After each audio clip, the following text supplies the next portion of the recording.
Have a fully built HR 350Z FRS with LS6, RX-7 FD3S, two Ferraris, the 488 and the brand new 296 GTB.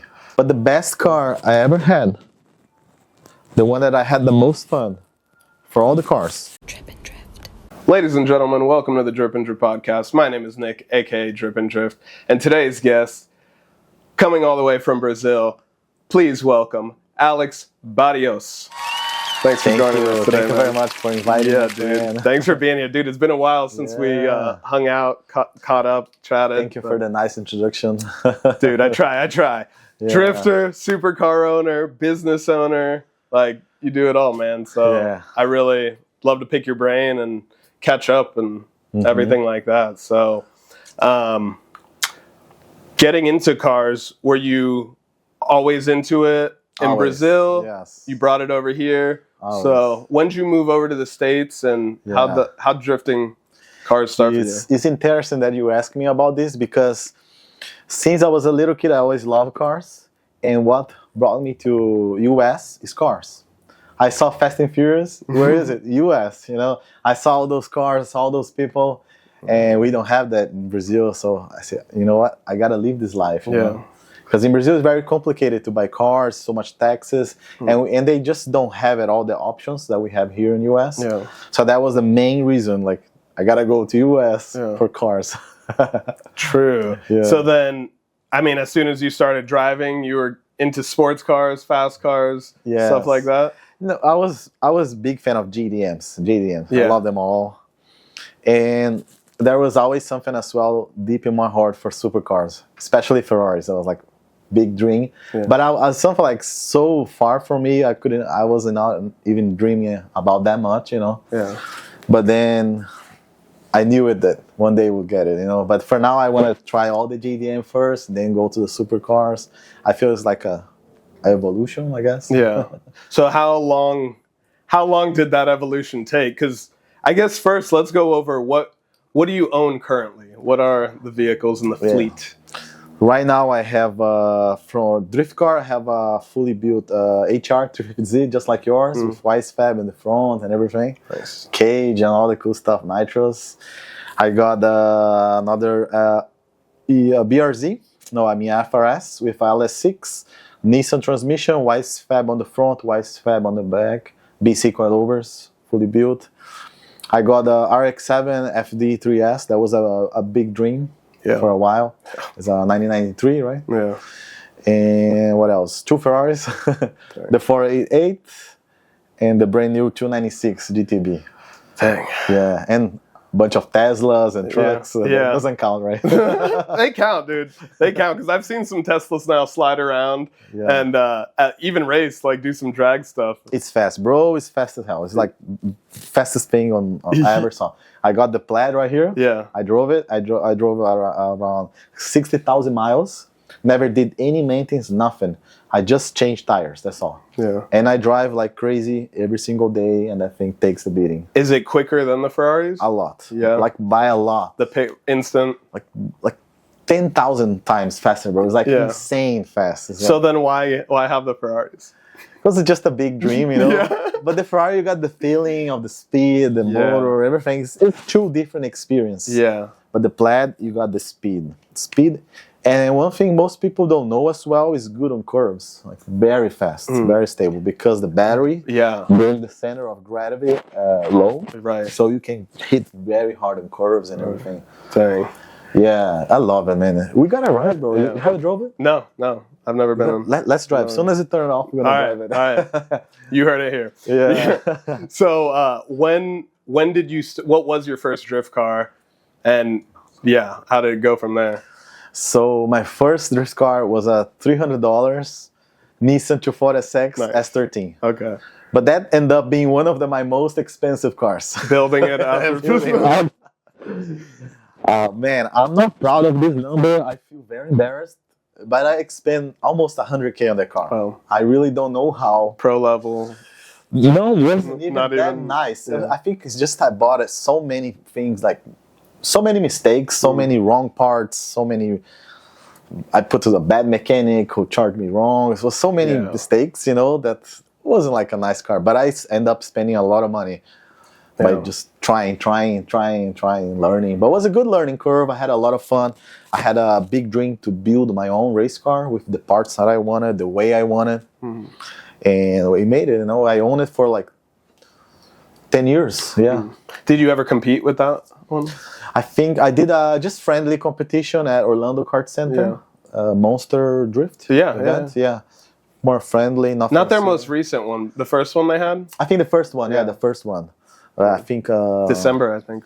Or who was the champion? Was I don't know who won that first one. Chris, right? Chris Catron? Yes, I think he won that. He's really good. Yeah, amazing. Yeah, he's driver, coming up the ranks for sure, dude. Yeah, I like that he drives and then records and makes the videos. Yeah, it's really nice to follow him. Yeah, for sure. I gotta get him on, man. Yeah. Yeah. So then, I'm guessing drifting slowed down. Well, you still have all the drift cars, but drifting had to have slowed down a little bit to get into the supercar stuff, right? Yeah. So let's go back to the Nissan. So I had that Nissan. But Nissan 240 was giving me so much problems. You had a 240, right? 240 problems. Yeah, 30-old cars. And then a friend of mine told me, bro, you got to buy a seat car, otherwise you're going to be just missing events and just working your car and never driving. So then I went and bought a G35 Missile for $1,800. Nice. Yeah, at the time it was crashed. But then I fixed it, I put an angle key, I did a really nice drift beater. I love that car. Never gave me any problems. Never broke on me. And then I end up trading that car to my Green Z.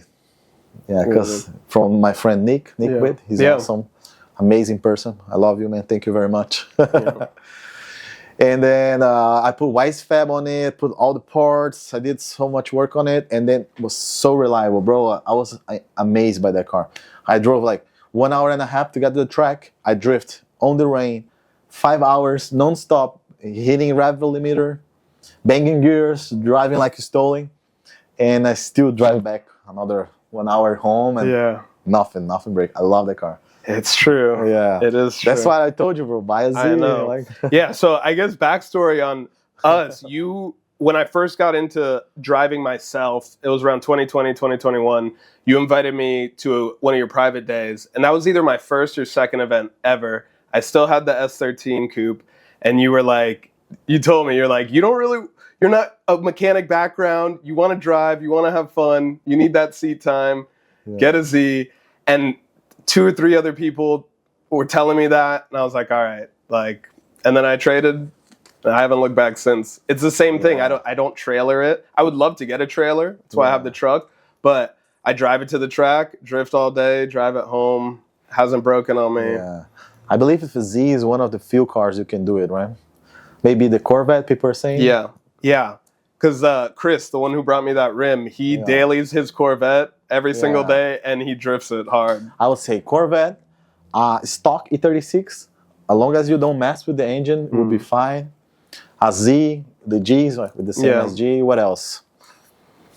What, the FRS or BRZ when that was stock? Yeah, when stock, you can go to the track and come back. Mustangs, good cars. Yeah. 240, no, because it's too old. They're all like being beat up already. Yeah, my thing was I needed a little more power in it. Yeah. The way everything was set up, my wheels were really big. Like, I could have just changed that stuff, but it was a lot more work and money I needed to put into it that just didn't want that. Yeah, 240 is an amazing investment. You put $40,000 to sell to 7,000, right? For 7,000. For real. Nowadays, especially, I traded it. I put some cash on top, but I traded it right before 240 prices shot up, and I'm happy with my decision because I really just wanted to drive. But you wouldn't be able. With the 240s. But after seeing that, I was like, oh, I could have saved it for a little longer. Yeah, but don't take me wrong. I love 240s. It was my dream car. Yeah, I made it. And they drive amazing. Yeah, when they work, best car on earth. When they work. Yeah, really nice. So what made you get the other ones then? As well, so that you had the 240, you got the Z, and then the FRS and FD. So the FD was a deal. Like, somebody sent me a FD shell, 2,500. Like, wow, that's an amazing deal, bro. Like, So I just went there and I grabbed the shell for 2,500. Clean shell? I mean, No, not. No. It was a rebuilt title. Was not clean shell. Was being partially part out. A lot of parts missing. But it was my dream car, man. I think it's everybody's dream car. Right? One of them, FD, yeah, right? for Everybody sure. loves them. Like the FD, Supras. even if it's not your dream car, you still appreciate it and love it. Yeah. You can't really say anything Yeah, because I remember, bro, those cars are so nice. They're so beautiful. They ahead have of its like time. the low ceiling, right? You notice Mhm. like you got the supercar feel. You Yeah. know, when you are in there. Low, it's so nice. I love them. And I drove, bro, for the first time yesterday. Can you believe it? You drove it yesterday for the first time? I owned it for the last 8 years, but it was never working. Wow. Yeah, That must have been a good feeling. it was exciting, bro. Yeah. But it's kind of scary because I was kind of waiting for something to break. you know? Right. Yeah, for test drives. Yeah, first Yeah. drive. Was fun. Yeah. So then I got the powertrain for another drift body. I forgot his name. I'm sorry, bro. He gave me an amazing deal. The transmission already mounted to the engine for $1,000. One UZ. Nice. And at the time, all the rotors that I saw was like 10 grand, 8,000. The cheapest was 5,000. But it was so sketchy, bro. Nobody giving me a warranty. Nobody was sure. And all the mechanics, I don't know. I couldn't trust, you know. It was Right. kind of, I try a little bit to have a Right. rotary, but it's a different territory, you know. Yeah. I mean, otherwise you do yourself, or you really know somebody and you trust it to do it. Right. If you don't have it or you don't know, don't trust, it's complicated too. Yeah. It is a little bit of it's an industry that's like, are people screwing me over or not? Like, exactly. it's weird. You know, I don't want to talk bad about anybody, Right, right. I don't know anybody did, but you don't have that trust, that feeling, because There is a stereotype of it. Yeah. Like mechanic, there is that stereotype, like Yeah, people for a say that, reason, right? which I hope, like nobody is that way, but a lot of people are. yes, exactly. So, yeah. But that's why, you know what? I'll just put that one UZ on it and have fun with it. I don't mind. It is what it is. you know? Yeah. So it ended up taking me like 8 years, you know, like a lot of back and forth with mechanics and another mechanics. I took to a shop. The guy stayed with the car for 3 years, charged me like $4,000. Didn't do anything. Was mostly like a kidnap, you know. Ransom. Yeah. Pay me $4K, got the car back. Something like this, you know. I said, okay, I'll just pay and this is fine. Yeah. I took to another friend. He also stayed 2 years. The car didn't do much. And now I took back. I did myself most of the work, and then started working. I drove to exhaust shop for the first time yesterday. Was nice. It's a nice car. It's very So fun. you got it running pretty much. I had to do it. Yeah. Man. If you want something done right, do it yourself. Yeah, I guess on car things, because it's such a specific niche. Right. Mechanics, I've got a feeling that they don't want to do that because it takes a lot of their time, and they can't charge exactly what it is their time. Right. You know, It's customized. custom. I got a feeling what most people want to do it is brake jobs. They can charge you like $500 and do it quickly, or Right. something like maybe oil changes, the quick jobs. Right. That's why they keep the shop running. Yeah. Like long, extensive, custom jobs. I don't got the feeling that anybody wants to do it. You know, and I used to have a shop.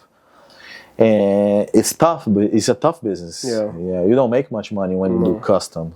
It's because you just love doing it. Yeah. You just want to see the work that you produce. Exactly, yeah.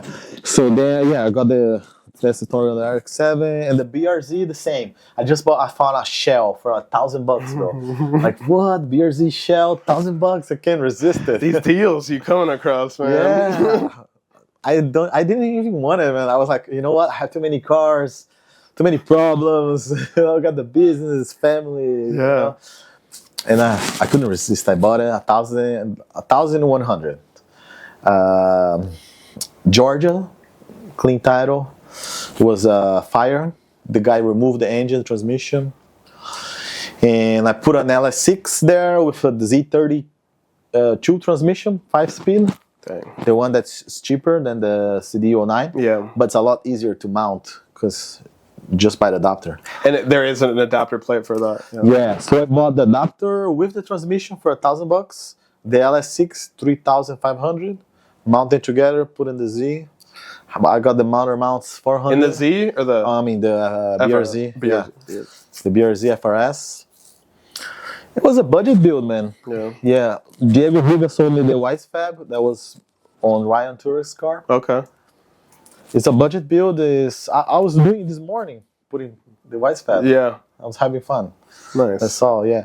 But the best car I ever had, the one that I had the most fun for all the cars, 350Z. Yeah. That one I went to Clutch Kickers. Yeah. The competition. 350Z is the best, man. I have more fun than Ferrari, more fun than 240, the RX-7. It's by far. I know people don't like it much because it's kind of... Yeah, I never liked the look Me of them. too. I never. Kind of. It's grown on me now that I own it because I like Yeah. more than just the look. I like Yeah. the feeling it gives me that I don't have to fix it. Yes. It's right, and yeah, we'll see where it goes. Yeah, it came with the best transmission, best axles, best differential, best suspension on the tough side. You know, not on the grip side. I believe the 36, the 46, they have a better geometry. They're faster on drift. But the Z, I guess, is stronger suspension, stronger parts. It's a beefy car. If you compare the 350Z with RX-7, RX-7 is more like a Miata. Yeah, Yeah. Everything is thin, small bolts, thin arms. yeah, It's just a can, you know. Piece of yeah. can. Brakes But easy. Yeah. Like brakes little easy. thing. That's what Yeah. Fresco was telling me with his right-hand drive RX-7 that like all the little plastics and stuff he Yeah. has to be so delicate with because like Yeah. he's like, dude, it'll just crumble. I think it's basically a Miata. Yeah. It's a Miata with a nice design. A little wider and Yeah. yeah, faster. Yeah, I love Miatas too. I never had one, but Yeah, I like them. I'd like an NB one day, a little Yeah. hard top NB. Yeah, Yeah, it will be cool, right? I like it with the white body. Yeah. I always being a big fan of the Rocket Bunny. I nowadays it's a little bit play out, but I remember when they first came out, like, wow, like what is this? Bro? Yeah. Like, everybody was crazy on it. yeah. I guess Liberty Walk is the new Rocket Yeah. Bunny kind of that like. Well, I guess people are doing it more with supercars, Lambos, and stuff. But Yeah. Liberty Walk is pretty cool. They're Pretty cool too, like so wide. When you see in person, it gives another vibe to it. Yeah, Gives like a supercar vibe, all that. yeah. It's nice. And RWB with Yeah. Porsches. Have you seen those? Yeah, the Japanese guy smoking cigarettes. Yeah, yeah, dude, he's the man, Drinking Coke. And, bro. oh, man, that'd be cool. Man. Yeah, just hanging out with him while he does a wide body on the Porsche. Yeah, that would be something so nice. Bring him from Japan. Yeah. Do all that. Which now, yeah, I'm sure there's a crazy wait list. or I heard that, something. like 2 years waiting list, something Wow. like that. That would be cool, man. That's Yeah. something that maybe. You into Porsches at all? Yeah, I used to have one, a Boxster, Boxster S with a 3.4 flat 6. I love it. Amazing car. Yeah. Very reliable, really good transmission shifts. Best transmission, bro. Best transmission I ever shifted. It's True. amazing. So good on curves. I put some Federal semi-slicks, 595S, 4 of them. Amazing on curves. A hairdresser, you know, put the top down, Yeah. enjoy. Have the hair blow, Yeah. the wind blowing your hair. Maybe bring a girl, they love it. It's Yeah. fun. Oh yeah, dude. Girls love drop tops. Yeah, they love it. It was fun, man. It was a red one with the tan interior, the classic look. Yeah. It was an amazing car. I love it. I love it. But I always got the feeling like the next step will be the Ferrari. You know, I Yeah. always got the feeling Porsches are cool, but the next step is the Ferrari, or the next step would be like Lamborghini or Ferrari or McLaren. I always got that thing, you know, Yeah. That feeling, that urge. the urge of next step. Yeah. I'm a very anxious person. I got something, and I want something else. Yeah. Well, that's obviously. I'm sure it's a curse as well, but it's obviously a blessing because you've been Yeah. able to get yourself to where you are. So, it's a. I'm sure it could be daunting sometimes, but you've been able to, Yeah, dude, become the man that you are today, bro. exactly. It's amazing what you can accomplish by not playing like video games, not drinking alcohol, not doing drugs. You know, you just focus on the goal and go for it. you Yeah. know? And that thing I see a lot with drift guys, because when there is like a championship or something, or you want to finish a build for event, you don't sleep, right? Right. You just stay awake overnight. And that's how it is on real life. You open a business. What do you do from midnight to 6 a.m.? So Working. have plenty of free time, you know, to Yeah. open a business, to do a side hustle. Yeah. That's how it is, you know. When you are hungry to something, if you can imagine, you can do it, you know. I agree. Yeah. So my goal was to have like $1 million company and a Ferrari, because I gotta think big at the time, you know. And then I got $1 million company, but then I went to search for a Ferrari, and Ferrari was a lot more expensive than I thought, you know. Oh, really? Yeah, because I thought like I was so naive, you know. I thought like with Right. $1 million business I could afford a Ferrari. Yeah. Hell no.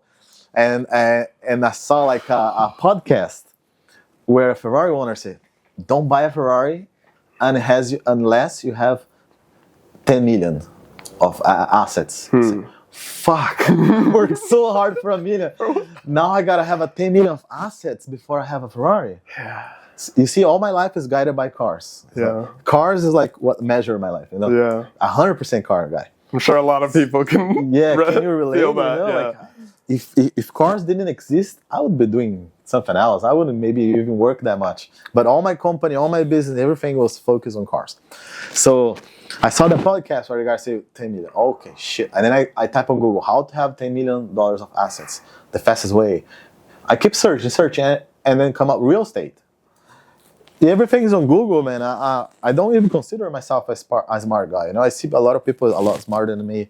I have a broken English. I'm still learning a lot. You know, like I said, Brazil. But you have that drive. Yeah, I still learning the American way of communicating and all that. It's different, man. Brazil is another world, you know.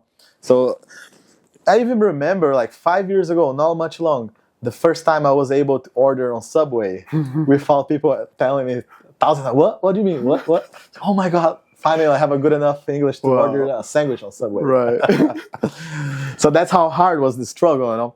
Yeah. So then I went. That's what took me to real estate, the Ferrari, 100%. So then I went to real estate and I learned about the real estate that you have to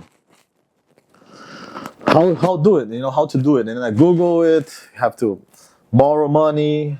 And then you borrow money, and then with that money that you borrow, you buy the real estate, and then you do the flip, the thing, then cash out, refi, all the boring talk that real estate. If you want to look up more real estate, just type on Google and YouTube, everything is there. You know? Yeah, for sure. Yeah, so that's exactly what I did. The real estate started doing multifamily, commercial, assisted living facilities, hotels, start buying everything, and then flipping, not with my money, because I had no money, you know, with the bank's money. Yeah. So bank, loan on top of loans, and being responsible, of course, you know. Because that's also getting yourself into debt, right? Yeah, debt. I have a lot of debt. Yeah. I have so much debt. Yeah. So that's how I started. All the debt I could, I took it. I maxed out all my credit cards. I went to all credit lines. That would give a lot of people anxiety, I feel like.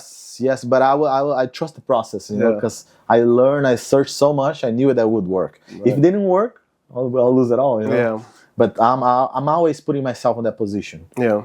To lose it all. Risk for reward. Yes, I always put myself on that position. Because when you are in that position, make it work or lose it all. You are gonna always make it work because you don't want to lose it all. Right. But if you put yourself in a make it work, or maybe do something else, or maybe go to mama's house, then it doesn't work. Because you put yourself in a position that you can't walk out of it. So don't put yourself in a position you can walk out. Put yourself in a position where you only have one way to go to make it work. You know what I mean? Yeah. So that's the position I put myself, and then finally got the goal, and then now I'm gonna go to the dealership. I went to the dealership. I bought it from the dealership, and they do you know when you buy a Ferrari from them, they give you a free party? No. Yeah. I've never bought a Ferrari. So I went there, I thought, what? You guys give a free party? And you guys do that often? I said, no, most Ferrari owners don't do that party. Why? I was like so surprised. So what do you guys do? They do like free, very expensive champagne for everybody. You can invite many people as you want. You can make a party, bro, at the Ferrari dealership. At the dealer? That's awesome. Yeah, it was fun, man. Yeah. I did the party. I invited everybody. I invite some drift buddies from my group chat, but they got offended, bro. Why? Yeah. Oh, because you're getting into supercars? Yeah, they kicked me out of the group. Dang. Yeah, no problem. No offense. Yeah. It's fine. I understand what you guys mean as well. Kind of. Yeah. That's okay, you know. Yeah. I wasn't mad at all. I was like, okay, if they feel like I don't belong to them anymore because I got the Ferrari, that's fine. I respect, I trust them. You still got the drift cars though too. I could Yeah. understand if you sold all the drift cars and then No, bought I the still Ferrari. drift as well So, a little like, bit sometimes. yeah. I'm still the same guy. I just had a goal Yeah, to and- accomplish, you know, yeah. a mission, you know. for sure, and you Yeah. got that twice. Yes. So now yes. this, you said it was an F44. What? Sorry, I'm not up to date on all my Ferraris. It's a 488. 488, Yeah, and I got the newest 296 GTB. 296. Yeah, that's rear-wheel drive, 830 horsepower. Wow. Very good. 2024. It's like a new 2025. Yeah. 2025. Yeah, it's coming. Dang. Yeah, September. Mhm. Dang, so you'll have a party for that one too. You were invited. Yeah. Let's go. Let's do celebrate. it. And most people don't do it, man. They Yeah. are because Ferrari owners are more like reserved. Yeah. Usually old guys, like on their 50s. Yeah. Yeah, not a drift kid. Yeah. Yeah. That is interesting. Like I do see as people get older, you do either elevate into more luxury and supercars or you kind of stay that just like in the spirit of drifting, like which I think both are great paths, but I do see people like either their heart is in drifting forever and ever and they won't ever get any other type of cars, whether it's supercars or drag racing or you know, rally, or they do eventually move up and go out into their different sports of I see. automotive motorsports. I like them all, bro. I love drag racing. I love Honda Civics. I think they're awesome. Yeah. I love Miatas. Jeep, the Cherokee, I think they're super cool. Yeah. The Broncos are cool. I like monster trucks. I love electric cars, you know, the Tesla. Yeah. I'm really not the... That's controversial. Yeah. I'm really not the How type could of guy. you? Yeah, right? Now you're kicked out of the group. Fucking Tesla, right? So I don't know, man. I feel like they're all amazing. I like Yeah. it. I just like them. I enjoy them. Even like old Beetle, manual. They always. I think all the cars bring a nice and different experience. Yeah. And I think we have to have the open mind to enjoy that For sure. experience. You know. For sure. Even just, I drove my buddy's RX-8, and just for 2 laps, and even those 2 laps, it was such a fun new experience because New I've never driven one experience, yes. before. So, yeah, dude, trying different cars in different types of ways, it definitely is fun. Yeah, they all bring a good experience. Yeah. Right? Even a Jeep. I went off road with the Cherokee. So nice, such a nice experience. You know, Yeah. enjoying the woods. It's completely different from drifting, but super nice. Drag racing is cool as well too. Track, Yeah. go to the track. Question about Ferrari. Have they, because I've heard about like lawsuits and stuff with like musicians that'll wrap it in a different color, like crazy colors, and they'll get sent like a lawsuit or cease and desist. Do they have like a guidebook as to what not to do with your car or what you can do with your car? No, they never told me anything. I don't think that's something they like to talk about it. I asked them once, and they told me they are very reserved on special editions. Like I had a friend, a very good friend of mine. He bought a few years ago a 458 Speciale. That's like a amazing car the way it is, you know. They come with like very unique golden rims. They come with all red and with the Italian flag stripes. If you know a 458, it's an amazing car. It's a piece of art, you know. And he got banned from Ferrari because he sold. He put it for sold on eBay. Oh. So they kind of feel, but they don't kind of ban. They just don't sell you more. you know? Right. They won't sell you the next Speciale because you're gonna put it on eBay. You know, like. And when they sell, this is a very important thing. Most people don't do it. They're gonna sell when Ferrari sells you a car. They sell at MSRP. Just an example: some Ferraris are people are paying like $380, but already worth $580. Wow. So let's say Ferrari's giving you $200K for free. Right. You know. So at least you can do it. Is just take care of the car. Don't do anything weird to it. And if you want to sell it, put it back to the showroom. You know, like a piece of art. You know what I mean?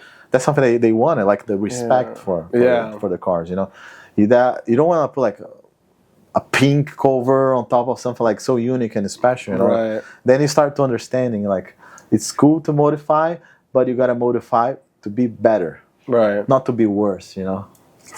That's something that they told me about. But my specific one, I don't think they'll be mad if I do something with it. A lot of people make fun of me because I've been doing modifying cars forever.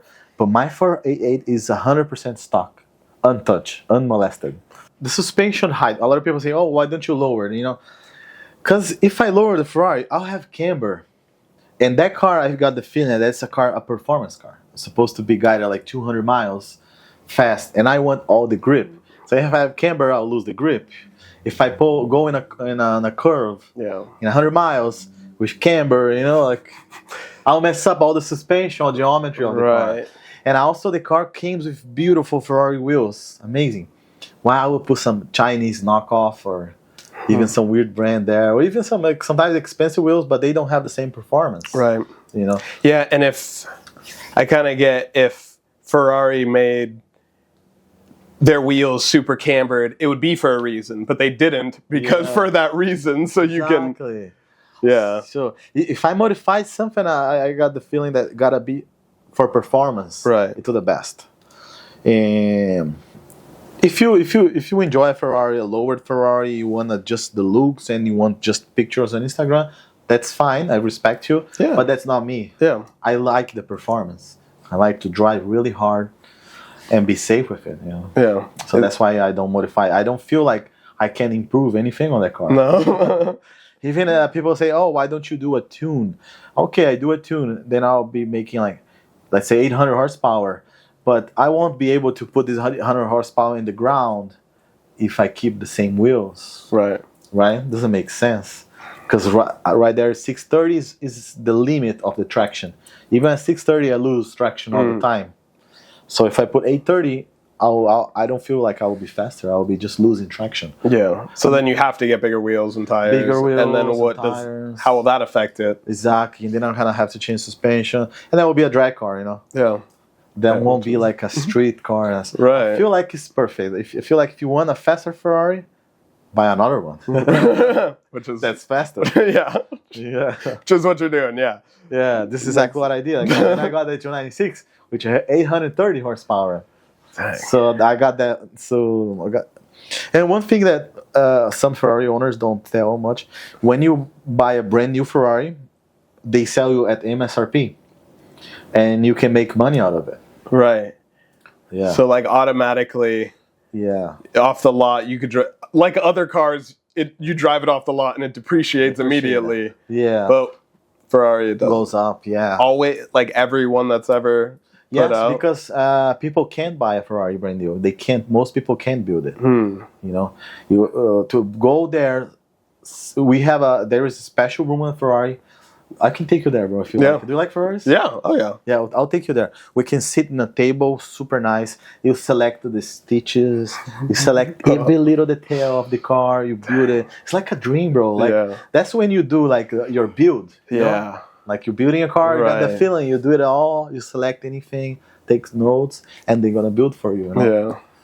Yeah. And to become on that level with Ferrari, you gotta buy a Ferrari with them before, and you must have some type of like friendship. You know, they must trust you.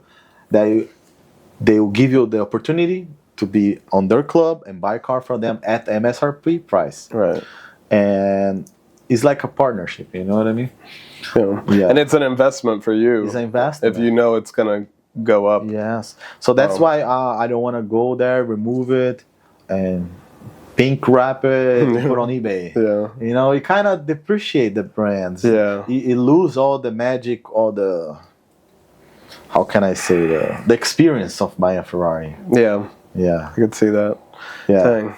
Yeah, I got the feeling they don't tell me anything, okay? But I got the feeling if I do that, they won't sell me again. Right. You know? Yeah. They won't tell you anything. They will just not invite you to. Right. You know? Yeah, they won't say anything. They won't say anything. That's how it is. When you go to the dealership, it's locked. They're like, knocking on the door.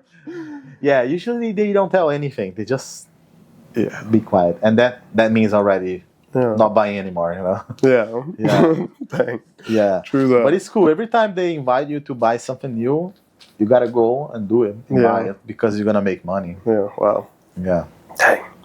It's pretty wild because every other car, not every other car in the world, but the majority of all the cars depreciate as soon as they sell. With the 240, I think I lost 100K. Yeah. And with the Ferrari, I think I'll make 100K. Well, yeah. You see, that's the difference. Well, yeah, you kind of balanced out. Yeah, you see? Yeah, so the next one, hopefully, you'll be in the positive now. Next Ferrari the Ferrari will be positive. Yeah. Now you're in the positive numbers. Mm-hmm. Yeah, man.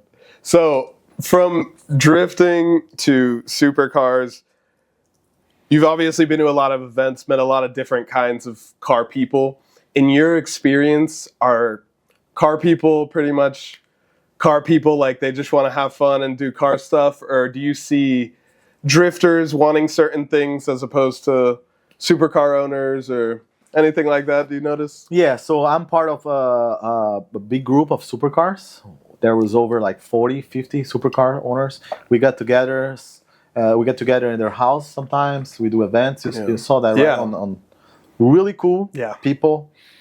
And I'm still part of the groups on the drift side, all the WhatsApp member. I was doing events until like last year, and then I stopped doing.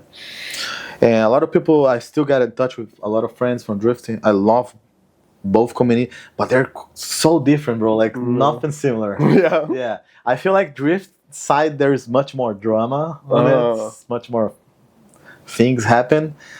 On the supercar, there is drama too. I was surprised. Yeah. But not as much, Okay. But they're basically the same. I feel like the supercar guys are more humble. Interesting. Like the most humble people I ever met were there. Like very humble. I was surprised how humble they are and simple. I guess part of it is because they already got it. They don't have anything to like. Yeah. To like show off because they have it. Yeah. Like I don't know. They're so humble and they want to serve you food, give you drinks. They want to make you feel comfortable. So nice, man. Really nice. And the biggest difference, and they're so positive. They think positive all the time. Yeah. Supercar guys. Positive, positive, positive, positive. And meanwhile, the drift a little bit more to the opposite direction. Yeah. But I'm very happy to be part of both of them. And also the age. I feel like the drifting is from 15 to 30s, right? And the supercar guys start at the 30s, right? Go to the 60s. Yeah, right. Yeah, I don't know many 20-year-olds that can get supercars right now. Yeah. Even 30-year-olds right now. I mean, I'm in my 30s, and I don't know any homies at the... Well, actually, now I know a couple. I know you and a couple others now that do own Ferraris. So okay, now I do. No. I don't know much. Maybe 3 or 4. Yeah. On the 30s. Yeah. 3 or 4. Yeah. I mean, when you start early, you get it. Yeah. That's kind of what I've noticed. Like even in the drifting, that some of these young guys that start really young and are still really young in their careers are killing it. I guess when you were younger, you learn things easier. Like I've always been told it's easier to learn a second language as a child than an adult. Yeah. That you just soak up more. So I guess it has to do with that. But I kind of learned how to properly drift later on in my life. So I kind of feel like I'm trying to catch up, but I'm just having fun in the process. Yeah. It doesn't matter the age, as long as you get fun. I think I saw on Facebook or something like, car guys are the only ones that can be friends with the 16-year-old kid and the 40-year-old guy. For real. They're all on the same table talking about the same thing. For real, though. Especially on drifting, right? There's some 17, 16-year-old guys. Yeah, I had no idea they were that. And same with me. They're like, you're in your 30s? I was like, yeah. Dude. They're like, what? I thought you were early 20s or late 20s, whatever. They've even some guys on drifting on late 40s and still. Yeah. Well, you see the guys in Japan that are in their 60s, 70s, just still shredding. Because that's the type I was talking about. That'll just like keep drifting forever because that's what they love. Like, it doesn't matter as long hopefully I'll be doing it at all. I would still like to be drifting when I'm an old man, but still into other old man things, you know? I want to drift, but more like a stock car, like the Z, HR, something more simple. Yeah. I don't feel like driving or drifting like heavily modified cars anymore. No. No, not You're for over me. that. Yeah. I'm over. Like swapped cars or turbo cars. I just want to drift like factory cars now and more like. And take it easy, like the skid pad, something slow, nothing too much. Yeah. Have you been to many tracks in Florida or the United States with drifting? Yes, I think I've been to, of course, SW, Clutch Kickers track, Emerald Coast. Yes, and what was Sebring too. I think I've been to most of them. Yeah. The one in Clearwater. Yeah, Showtime. Showtime. Yeah. I hear that's the next one I plan on going to, and it's everyone I've talked to, it's 50-50. They're either like, it sucks, you're gonna hate it, it's crazy, the Wild West, or they're like, I love it, you'll love it. People there are so nice, man. Yeah. They treat you like a customer, like they treat you nice. That's good. They're happy that you're there. It's nice, it's different. OSW, you got the feeling like it's too many people. Like It is a lot of people all the time. Yeah, I got the feeling there. But I like the favorite one I like is the skid pad. Yeah. It's easy on tires, the cars don't break. It's fun. And I feel the most dangerous one is the compound. The compound, I still haven't been there for that reason. Yeah, Like, dangerous, bro. Like, yeah. There's always cars catching on fire and people flipping over. Because as soon as you get out of the banks, Right. the wheels lock on the mud and Right. flip you. Jeez. And it's because so dry and has that dry grass, sticks to your exhaust, Dang. Oh, Yeah. catches fire. catches fire. Yeah, Yeah. Sketchy. yeah. But, yeah, I I don't still think gotta it's make worth it. it, man. To be honest, you should go at least one time to see it. Yeah. But I would rather just pay the $100 on the Yeah. private. I still plan to. Still want to. But Private, and that's it.